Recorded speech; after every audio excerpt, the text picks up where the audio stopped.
그러니까 저희가 1948년에 우리 정부가 수립된 이래로 4차례 추경을 한 적은 아마 6.25 우리 한국전쟁 당시 이후에 처음이지 않을까 이게 싶습니다. 그러니까 지금 작금의 우리 국가 재정 상황을 놓고 이제 재정 위기에 진입을 했다라고 평가하는 이유 자체도 그렇습니다. 코로나 발생 이전부터 커져 왔었고 코로나와 무관하게 적자를 좀 내고 있다.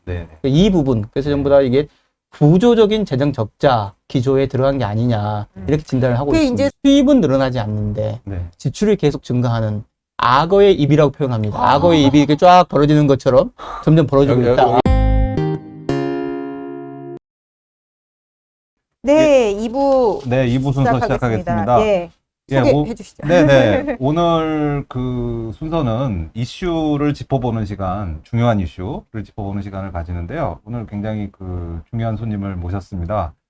박형수 그 연세대학교 지금 개원교수로 계시는 박형수 원장님이신데요. 원장님이라고 말씀드리는 거는 이게 바로 그 직전에는 한국조세재정연구원의 원장님이셨고요. 그보다 더 전에는 통계청장이시기도 하셨고요. 그리고 오랫동안 이 한국은행에도 계시고 조세재정연구원에도 계시고 하면서 어찌 보면 이제 오늘의 주제가 우리나라의 지금 재정 상황이 과연 어떠한가, 그리고 과연 이게 견딜 수 있는가라는 부분에 대해서 그 말씀을 이제 나누려고 하는데, 정말 최적의, 더 이상의 최적의 인물을 저희가 더 이상 좋을 수 없다. 초청할 수가 없습니다. 예. 그래서 모셨고요. 어떻게 한 말씀 하시죠. 예, 아니, 너무 거창하게 소개를 해주셔서 정말 고맙습니다. 제가 한 20년 이상 우리 국가 재정을 연구를 해왔던 사람으로서 오늘 좋은 그 기회를 주셔서 감사합니다. 아니, 저희가 좀 질문들을 좀 드렸더니 이제 굉장히 내용을 많이 이제 해주셨어요. 그래서 저희가 어떻게 보면 근데 이제 좀 어려울 수도 있는 얘기라 이게 저희가 시간에 구애받지 말고 좀 이게 친절하게 설명을 이렇게 이제 설명을 드렸습니다. 그래서 저희도 잘 못하는 거를 이렇게 요청을 드려서 우리는 그렇게 해놓고서는 그러니까 그래서 첫 번째로 먼저 저희가 드리고 싶은 질문은요. 저희가 지금 막 돈을 막 굉장히 많이 쓰고 있다, 이런 얘기는 지금 많이 듣고 있어요. 근데 정말로 그렇게 그 돈을 많이 쓰고 있는 건가?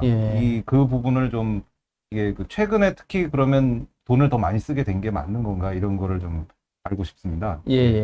우리가 지난해 우리 추경 예산이라고 정부가 원래는 이제 1년 동안 쓸 예산을 그 전에 12월 달에 국회로부터 승인을 받아서 그 다음 1월 1일부터 시작해서 10월 31일까지 씁니다, 보통.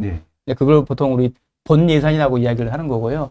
근데 그렇게 예산을 쓰다 보면 이제 중간에 작년처럼 코로나19 같은 사건이 벌어지면은 정부가 더 돈 쓸 때가 생기지 않습니까? 그럼 다시 국회로 가서 우리가 좀 지출을 지금 작년에 그렇게 승인을 해 주셨는데 조금 더 써야 되겠습니다. 라고 하고 허락을 구하는 과정을 바로 추가 경정 예산이라고 합니다. 그래서 예산을 늘리는 거죠, 이렇게. 그걸 작년에 무려 4차례나 했습니다. 그러니까 저희가 1948년에 우리 정부가 수립된 이래로 4차례 추경을 한 적은 아마 6.25 우리 한국전쟁 당시 이후에 처음이지 않을까 이게 싶습니다. 그러니까 그 정도로 처음 많이 늘리고 있잖아요. 전혀 예상을 못 했는데 더 돈을 써야 되겠으니 돈 좀 더 쓰게 해주세요. 그거를 4번을 네 번이나 했다는 거죠. 그 정도로 해서 지금 현재 정부에서 정말 그 코로나19 사태를 해결하기 위해서 정말 정부 지출을 급격하게 늘리고 있다, 이렇게 말씀드릴 수 있겠습니다. 그런데 보니까 이게 코로나 때문에 물론 우리가 돈을 많이 쓰게 된 건 맞는데 코로나 이전에도 이미 돈을 많이 쓰고 있었다, 이런 얘기들이 있었는데 그거는 어떤 보통 우리가 국가 재정이 정말 건전한가 이걸 볼 수 있는 방법이 2가지 지표입니다. 보통 우리 그 가게 살림살이를 삶에 있어서도 마찬가지라고 생각이 드는데요. 수입보다 지출이 어떻게 되느냐.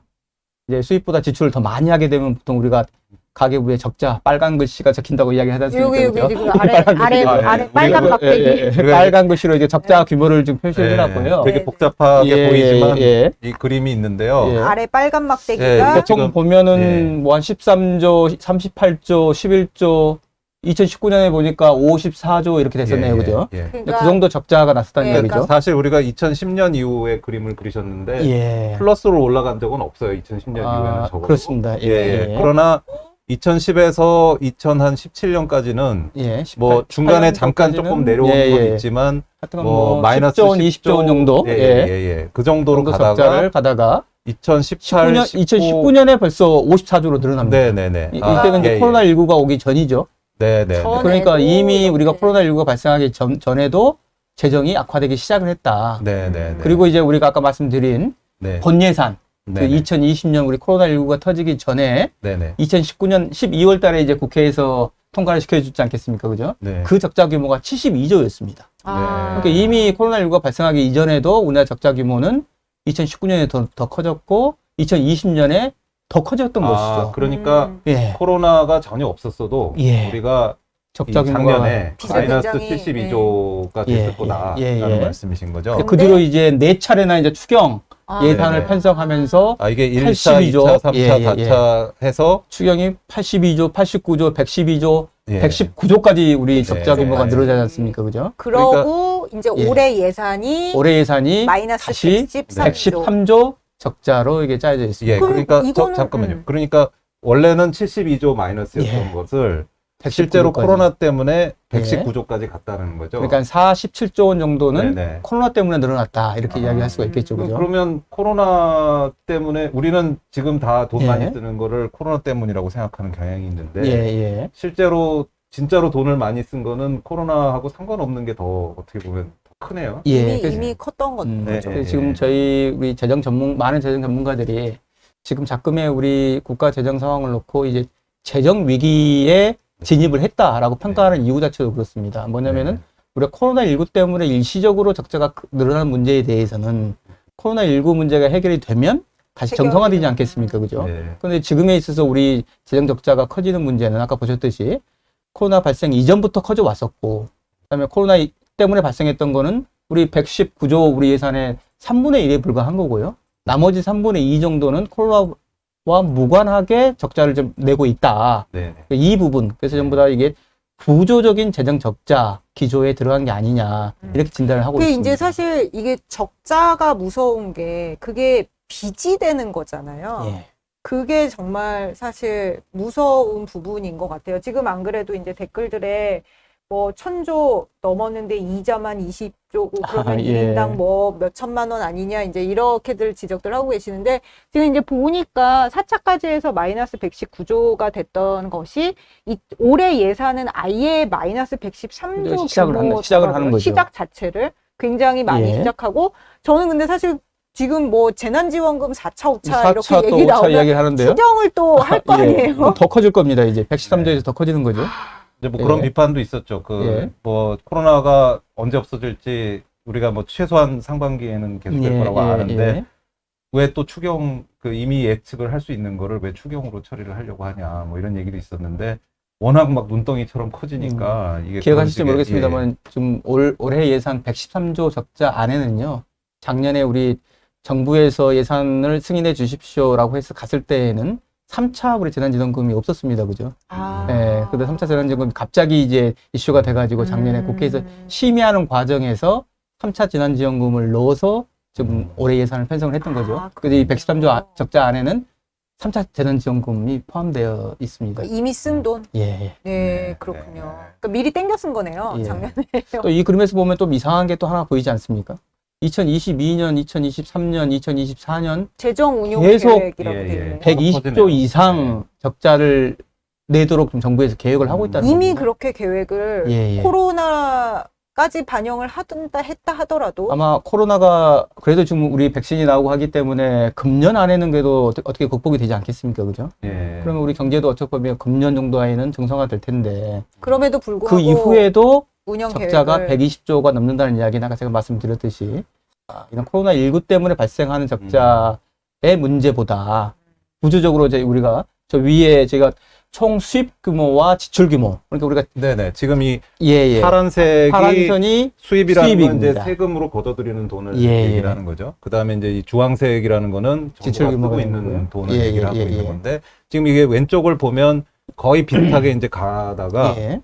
이게 2019년 아까 이게 그 적자 규모가 예, 커질 예. 때쯤부터 이게 점점 이게 벌어집니다. 벌어지는데 예. 또 재밌는 표현을 하나 쓰셨던데. 예, 제가 이제 우리 일본 학자들한테 이게 제가 이렇게 힌트를 얻어가지고 이제 쓰고 있는데요. 일본이 잃어버린 20년 동안에 우리 국가 채무가 무려 한 30-40% 수준에서 시작을 해서 지금은 240-50% 맞아요. 수준까지로 커지지 않습니까? 그죠? 예. 그 현상이 바로 저렇게 수입은 늘어나지 않는데 네. 지출이 계속 증가하는 악어의 입이라고 표현합니다. 아. 악어의 입이 이렇게 쫙 벌어지는 것처럼 점점 벌어지고 있다. 여기 이제 악어를 예, 여기다 예. 이렇게 하면 여기가 이제 예. 입 부분이 되는 거죠. 그렇죠. 아래턱이 네, 수입이고 위턱이 지출입니다. 네, 그래서 네. 점점 벌어지면 벌어질수록 네. 적자 규모가 커지게 되는 너무 것이죠. 겁나는 예. 그렇게 말씀하시니까 진짜 너무 예. 겁나는 네. 표현인데 예. 사실 저는 지금 말씀드리면서 사실 깜짝 놀랐던 건 뭐냐면 제가 이렇게 가끔씩 저는 이제 요게 전문이 아니니까 이렇게 예. 보다 보면은 와, 일본은 어떻게 이러고 살아? 그렇죠. 그 부채 비율 보면은 그랬었거든요. 근데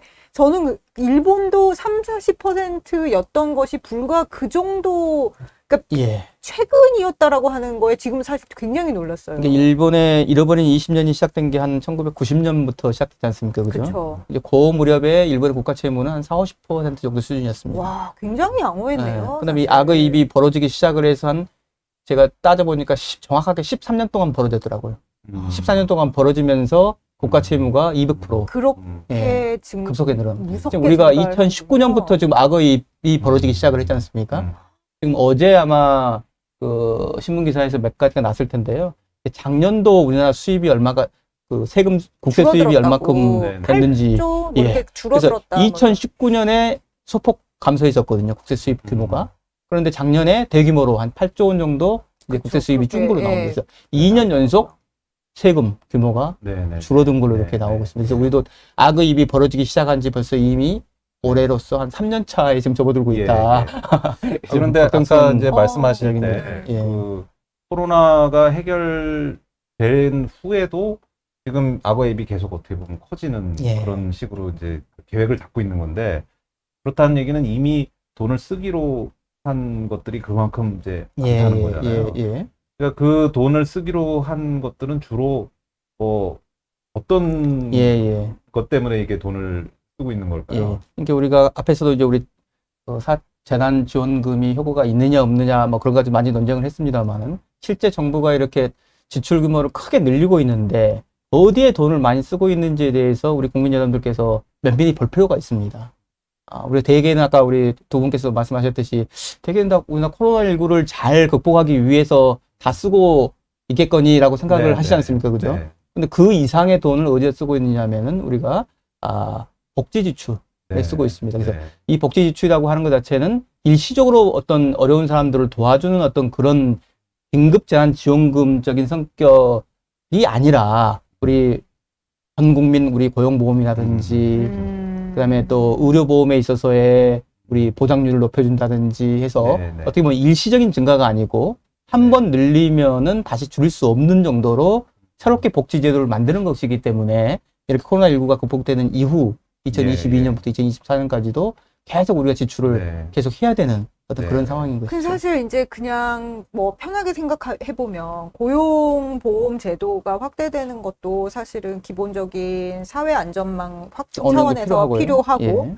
건강보험이 사실 우리나라가 이렇게 혜택이 많은 것 같아도 그 이제 저급여고 이제 예. 저혜택이다. 라고 하는 그런 비판들이 사실은 계속 예, 있었잖아요. 예. 그래서 이제 그거를 확대하는 것도 읽어보면 되게 당연한 필요하죠, 그죠? 듯이, 필요하죠. 필요한 듯이 예, 느껴지는데 말씀하신 것처럼 이거는 한번 이러기 시작하면 제도로 정착되는 것이기 때문에 지출 규모를 함부로 줄일 수도 없고 그러면 결국은 수입이 늘어줘야 되는 예, 거잖아요. 이렇게 제가 뭐 저를 포함해서 많은 우리 재정 전문가, 우리 경제 전문가들이 지금 정부 정책에 대해서 조금 비판적으로 이야기를 하는 게 그 자체의 필요성이 없는데 쓸데없이 확대하고 있다. 그렇게 지적하는 사람들은 없습니다. 그럴 것 그게 같아요. 필요한데 얼마만큼 필요한지에 대해서 잘 따져봐야 된다. 지금처럼 너무나 전 국민에 대해서 고용보험을 자영업자들까지 이게 지원을 해야 되느냐는 따져봐야 된다라고 주장을 하는 거고요. 네. 또 한 가지는 이렇게 정부가 지출을 늘리고 이게 일시적이 아니고 항구적으로 늘리는 어떤 지출 정책을 펼 때에는 재원 대책을 한꺼번에 네. 고려를 해야 된다. 이게 결국 지속 가능성이라고 그렇죠. 하는 그러니까 키워드하고 세금을 조금 더 걷던지 아니면 사회보험료를 더 걷던지 이렇게 해서 수입과 지출을 같이 늘려서 네. 미래 세대에게 빚을 넘겨주지 않으면서 우리가 사회 안전망을 확충하는 네. 그런 노력을 해야 되는데 세금 올리는 것은 이제 어떻게 보면은 정치적으로 굉장히 어려운 일이기 때문에 그건 안 하고 네. 그다음에 정치적으로 조금 도움이 되는 지출 늘리는 데만 지금 골몰해 있기 때문에 어떻게 보면 균형 잡히지 않는 예. 어떤 그런 정책을 펴고 있다. 지금 뭐 굉장히 세금 얘기 나오고 네, 네. 그러니까 댓글들이 지금 막 그래프 보니까 무섭다. 뭐 네. 설마 그 외환위기에 버금가는 위기가 다시 오는 거 아니냐. 사실 이 대외 예.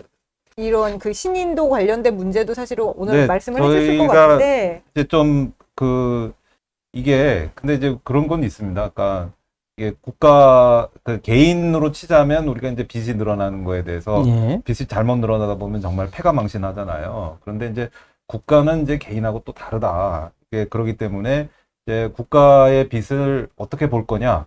뭐 미국이나 일본 같은 나라는 어찌 됐건 뭐 엄청나게 빚을 지고도 그냥 살아가니까요. 그 큰 문제 없이 어떤 면에서는. 그래서 이제 그거를 이제 차차 저희가 이제 한번 네. 이제 얘기를 예, 나눠보도록 예. 하겠습니다. 그 그래서 지금 이게 그래프가 예. 너무 무서워서 예, 빨리 예. 넘기려고 예. 했더니 더 무서운 그래프가 나타나요. 네, 네. 지금. 이게 이제 그래서 계속 돈을 더 많이 쓰고 있다 보니까 아무래도 이제 빚이 뭐 어디로 가는 건 아니니까요. 이제 누적이 점점 이제 되는데 그동안 썼던 빚을 그래서 지금 이 주신 그래프는 국가 채무 추이인데 예. 예, 이게 뭐 당연하겠지만 이 1970년부터 예, 예. 그러셨네요. 그래서 한 2000년까지는 뭐 별 오르락내리락은 있지만 그냥 괜찮았는데 2000년대부터 이게 점점 늘어서 지금 저기까지 올라가는 예, 예, 그러니까 막대기는 지금 규모를 규모를 나타내는 얘기하는 막대기고 예. 빨간색 선은 비율을 나타내는 그러니까 국가 채무를 어쩌면요? GDP로 대비 나눈 비율이죠. 비율. 예, 그러니까 GDP로 나눈 GDP가 이제 우리가 1년에 버는 돈이라고 예. 우리나라 전체가 1년에 버는 돈이라고 쉽게 생각을 하면 그거에 비해서 국가 우리가 채무를 얼마나 감당할 수 있느냐. 우리가 가지고 있는 빚은 예. 얼마냐라고 예, 하면 예. 예를 들어서 뭐 20%다 그러면은 우리가 1년 동안 버는 돈의 한 20% 정도 우리가 빚을 지고 있다. 예, 예, 그렇게 예. 생각하면 되는데 개인도 DTI 뭐 이렇게 따지지 않습니까? 예, 그죠? 예. 데트 그쵸, 인컴으로 데트 따지니까 인컴. 그러니까 예. 소득 국가로 대비해서 보면은 빚을 얼마나 그렇죠. 지고 빚 있느냐. 때문에 자기 수입이 얼마나 되느냐. 그 사실 근데 지금 그 말씀하신 게 데트 인컴 그 DTI 쓰는 게 우리가 왜 그 은행에다 대출 받을 때 쓰는 그렇죠. 지표잖아요. 예. 그럼 이게 결국 내가 얼마나 빚을 져도 되는 능력이 있는 사람인가를 나타내는 지표인 셈이잖아요. 예, 예. 그래서 뭐 저 정도 20% 정도라고 하면은 뭐 그냥 봐도 좀 뭐 양호한데 뭐 그러니까 소득의 20% 정도를 한꺼번에 쓴다고 하면 빚을 다 갚을 수 있다라는 예, 걸로 예. 보여지는 건데 이제 문제는 여기로 오는 이 무서운 그래프인 거죠. 예. 그러니까 그 막대기의 키도 엄청나게 급격하게 제가 커지면서 숫자를 적어놨는데요. 네. 우리 2021년 올해 예산안에 들어있는 숫자를 보시면 국가 채무 규모가 956조입니다. 아, 이제 그래서 천조가- 아까 천조 예. 그래서 혹시 말씀하셨는데 4차 지난지원금을 지급하면 넘어갈 수도 천조에 있겠다. 육박할 거다. 아. 원래는 내년에 이제 돌파할 그런 전망으로 돼 있었는데 혹시 올해 안에 돌파하는 게 아니냐 그렇게 걱정을 하고 있는 거고요. 네. 그 GDP 대비 비율도 47.8%로 이제 우리나라가 앞에서 우리 권 교수님께서 말씀하셨습니다만 되게 20%, 30% 수준에서 그동안에 어떻게 보면 잘 유지를 해왔었는데 2배 이상 이제 확대는 40%가 넘어서 50% 육박하는 정도에 이르게 됐다. 제가 지금 라고 하는 댓글 보다가 이 빨간 네. 선이 이게 늘어난 속도를 보시면 굉장히 빠르지 않습니까? 예. 네. 이 앞에 보시면 우리가 외환위기 97년도에 외환위기 때 이게 우리가 감소하다가 다시 올라가게 그렇죠. 된 게 외환위기 때입니다. 예, 예. 외환위기 때 올라가고 외환위기가 끝나자마자 다시 우리가 2008년 글로벌 금융위기를 겪었지 않습니까? 네. 그때 좀 늘어나다가 네. 그 이후에 조금 안정화됐었습니다. 그죠? 네, 네, 네. 그러다가 최근 들어서 아까 말씀드린 그 2019년 마법의 우리 악어입이 시작됐던 네. 2019년부터 급속하게 지금 국가 채무가 늘어나고 그 있습니다. 숫자도 기억해둬야 될 것 같아요. 2019 2019 년. 코로나19와 악어입이 시작된 19하고 기억해. 예. 지금 제가 매년 사실은 적자가 100조 원씩 발생하기 때문에 국가 채무가 100조 원 이상씩 늘어나는. 저 지금 댓글 보다가 속으로 슬프게 빵 터진 게 뭐냐면 예. 더 줄 금도 없다고. 아마 그러니까 이- 외환위기 때 예, 얘기 뭐 생각해. TV를 보고 예, 계시는 예. 분이 뭐 작년 재정 적자 뭐 119조 이렇게 하니까 그게 얼마나 큰 돈인지 잘 모르시지 않습니까? 그죠? 억만 돼도 감이 없어요. 예. 사실. 보시면은 우리 5천만 국민이라고 따지고요. 5천만 국민이 매달 20만 원씩 빚을 새롭게 지고 있는 겁니다. 매달 우리 국가 채무가 1인당 우리 저는 아무것도 안 하고 있는데 20만 원씩 늘어나는 겁니다. 저 착하게 살고 있는데 예, 그게 120조의 의무입니다. 그 예. 저희한테 보내주신 그 자료에 보니까 이 68년간 누적된 채무가 630조 원인데 예. 지금 우리 국가 채무가 956조지 않습니까? 그죠? 예예예. 근데 문재인 정부 들어서서 늘어난 국가 채무 규모가 330조니까요. 4년 정도 예. 이제 지난 건데 그 4년 만에 니까 거의 그러니까 매년 100조씩 지금 가까이 늘어나는 건데. 1948년 네. 우리 정부 수립 이후에 쌓인 부채가 956조라는 거 아닙니까? 그죠? 그 중에서 3분의 1은 최근 지난 4년 4년간, 동안에 예. 쌓였다는 겁니다. 그러니까 엄청난 속도로 지금 빚이 네. 늘어나고 있다. 근데 그렇네요. 그 속도로 앞으로 2024년까지 계속 빚이 늘어날 걸로 우리 기획재정부가 나라 살림을 살고 있다. 그래서 이 네. 문제에 대해서는 이제 저희가 이제 코로나19 때문에 정말 상황이 급박하기 때문에 우리가 좀 재정 건전성 정책을 당장 실행할 수는 없지만 국가 재정이 이렇게 어려운 상황이라는 것 자체는 잘 인식을 하고 우리가 예. 아까 앞에서 재난지원금 이야기를 했습니다만은 그걸 할 때 이런 국가 재정 상황이 어렵다는 점을 감안해서 아마 그런 정책을 펴야 되지 않을까 그렇게 생각을 합니다. 근데 네. 그럼에도 불구하고 이 숫자가 예. 양호한 숫자다. 네. 그래서 첫 번째 질문이 워낙 지금 답이 길어서, 충격적이어서 그 얘기를 저희가 되게 길게 지금 했습니다. 사실 악어의 네. 입이 지금 계속 예, 머릿속에 예, 예.